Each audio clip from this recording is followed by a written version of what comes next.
by one sa questions.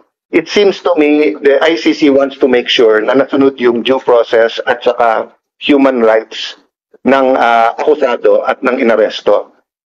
In your view, meron po bang violation ng batas sa pag-arrest or pag-detain ni former President Duterte? Wala po. So wala. Apo. So wala.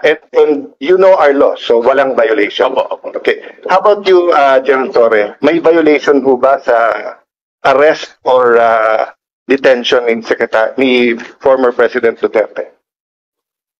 No, sir. No, wala. Categorical, wala tayong violate na law. No, sir. Okay. Can I read to you Republic Act 7438? An act defining certain rights of person arrested and detained under custodial investigation, as well as the duties of the arresting, detaining, and investigating officer and providing penalties for violation thereof. Section F, any person arrested or detained, arrested, detained, or under custodial investigation shall be allowed visits by or conference with any member of the immediate family or any medical doctor or priest, minister chosen by him or by any member of his immediate family or by his counsel. I saw the video, sir. President Duterte was asking for his own doctors. Ang sabi niyo, hindi, may dala kayong doktor na colonel. Tama po ba? That's one part, sir. Yes, so you did not allow him to bring in his own doctor. There's another video that will show that he has his doctors from the Cardinal Santos. Yes, and he was saying kulang yon kasi ano pa sila, di ba? Yung iba pang doctors, pero hindi na pinayagan. There's videos from outside, yung ibang gamit, etc. Correct, sir?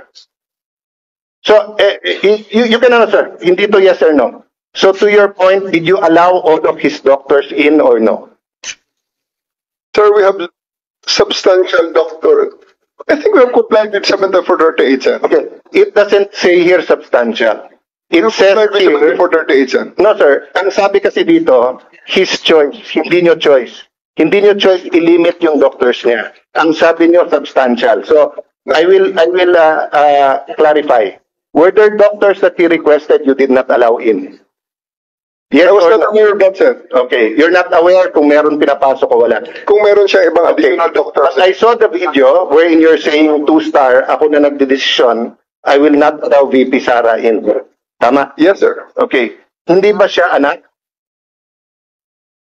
Ang nakalagay dito, the person's immediate family shall include his or her spouse, fiancé, parent or child, brother, sister, grandparent, grandchild, uncle, aunt, nephew, niece, etc.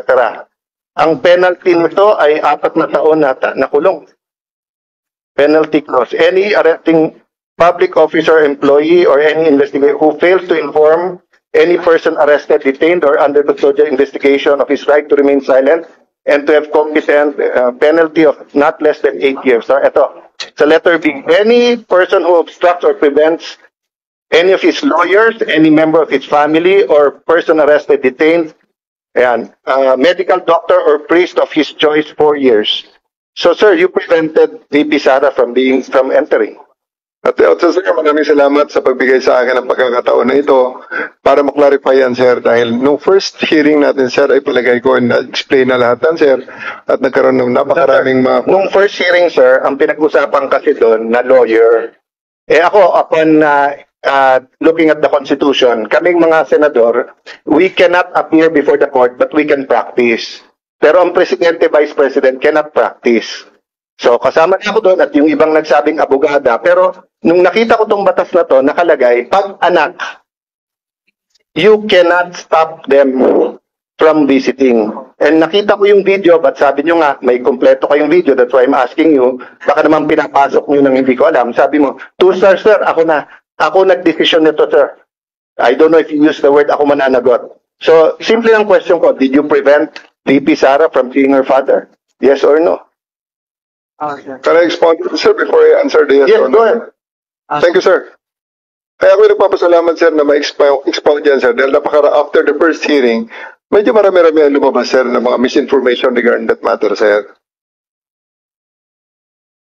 Yes, sir, I did deny the request of President Duterte for him to to allow VP Sara to enter, sir. Kasi nga naman, sir, mag-alas 10 na yun, sir. And that is already around 12 hours after we first got him into custody. The VP has all the chances to be with the President earlier that day. We're expecting her. Actually, sir, mga alas 3 pa lang. May information na darating siya. And kung gusto talaga nilang pumasok, sir, pwede naman, sir. Kasi Hinadlangan mo nga eh, di ba? sinundo, ma'am, sa loob ng Villamor. Sinabi yun na hinarang, di ba? Sabi Yes, niya, ma'am. Ito, mama. gabi na, matagal na. I did, ma'am. I did really prevent that from the VP. I told the president that she can visit her on the detention cell in Hague. Sabi ko kung gusto niya talaga. Pero Sabi kasi mo nga kung naman, papasok, pero ma'am, sa kabila sandali, ma'am. sinabi mo, you prevented let her. me- Ay, talaga. let me clarify, ma'am. Hindi pa ako tapos, ma'am, eh. May Hindi, iba-iba na yung sinasabi mo eh. Ma'am, patapusin niyo ako kung pwede. Kung pwede, ma'am. Okay lang. Kasi, ma'am, meron tayong... I think the resource person is If you will allow me. Sir, if you will allow me. Sir, yeah. Okay, sir. Kaya nga, but please. eto, sir, ah. After all was being said and done, yung sasakyan Arnilat, sir, and 5 other vehicles, nakapasok at sinundo sila, sir. Ang aeroplano nasa bukas pang pintuan, sir. So, yan, sir, ang isang tumayong malahibo ko nun, sir, noong panahon na nakita ko, andyan yata si VP Sara, andyan si Bongo nakapasok na. Kasi sinusundo na, sir, si Hanelet at saka si Kitty, sir, ng kanilang mga sasakyan, together with the other entourage, nila sumabay dun, sir, sa tarmac, bukas pa naman, sir, ang pintuan. Alam mo, Madam Chair, Sir, you That's a new information, sir. pwede pumasok yung si Ma'am Hanilit at saka si Kitty. Gusto mo ring sabay-sabay na sila. Sir, ganito.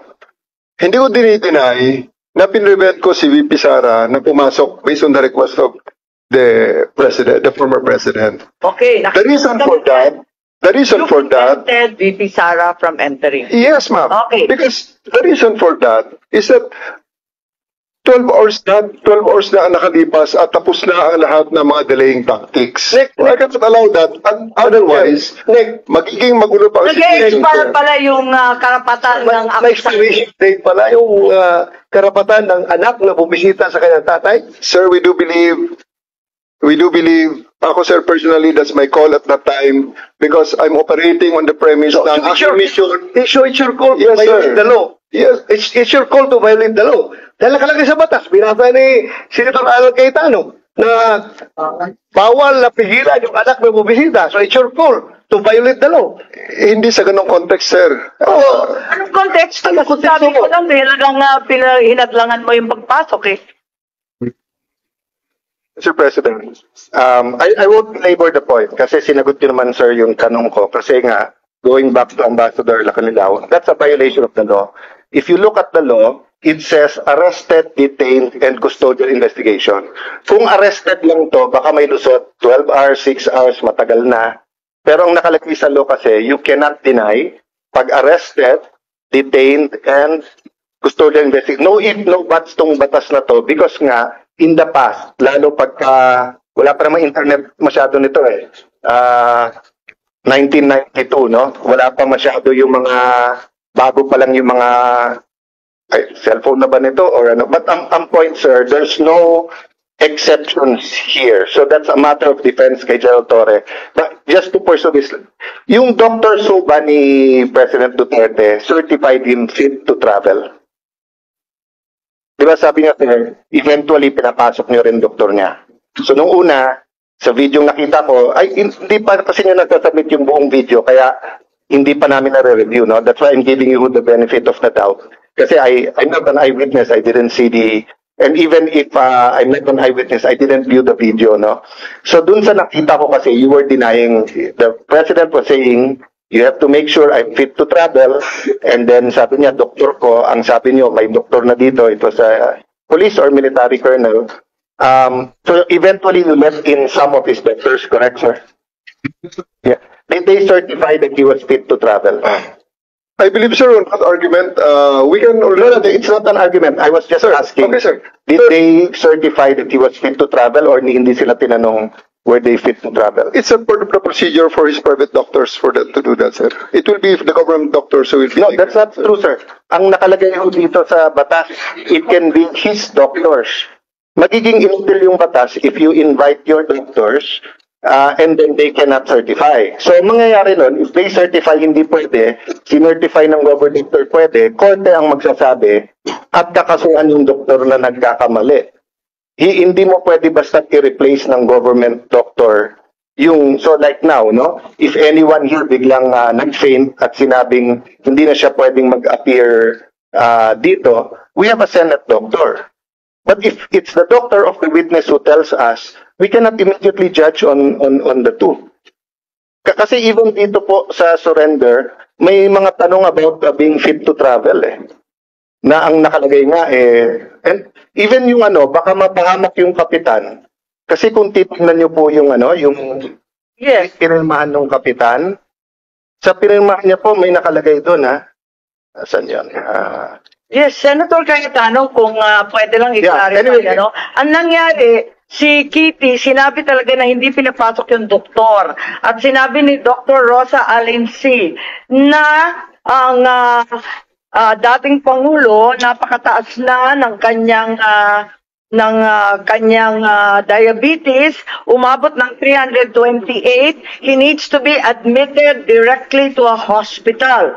Nagkaroon ng diskusyon doon sa Villamor, pinatawag yata, nung isang Colonel Dr. Donald Palma, cardiologist, na hindi siya nasa kalagayan na magbiyahe ng mahaba.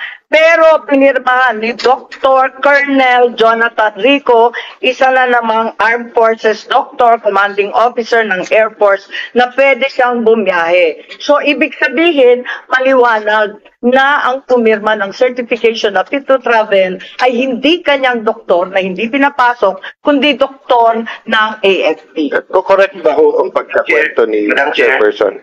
Look, at Senator Go, just before, at ito yung dahilan kung ba't ko tinatanong Sabi nga ni SOJ, sub judice, meron na request by petition for a writ of habeas corpus. Ang aking concern ngayon, kasi ang bata, ang ginagaya, hindi yung salita natin yung gawa. And I think ganun din sa batang pulis, batang militar, batang tanod, batang NBI. They're watching now. So what if someone was arrested in Tawi-Tawi? Can he be visited by his family anytime? And can his doctor, they say, hindi mo pwede ilipat ng Manila yan. That's why I'm asking all of this because according to Ambassador Marcos, Alacanilaw, walang violation. Sabi niyo, walang violation pero apparent dito. So I just want to put that on record. Sana malinaw natin yan. Kasi may police, meron din po kayong, di ba, revised PNP operation procedure. Pati doon, pareho nung batas pero parang hindi nasunod. So I submit to you and to Senator Bongo.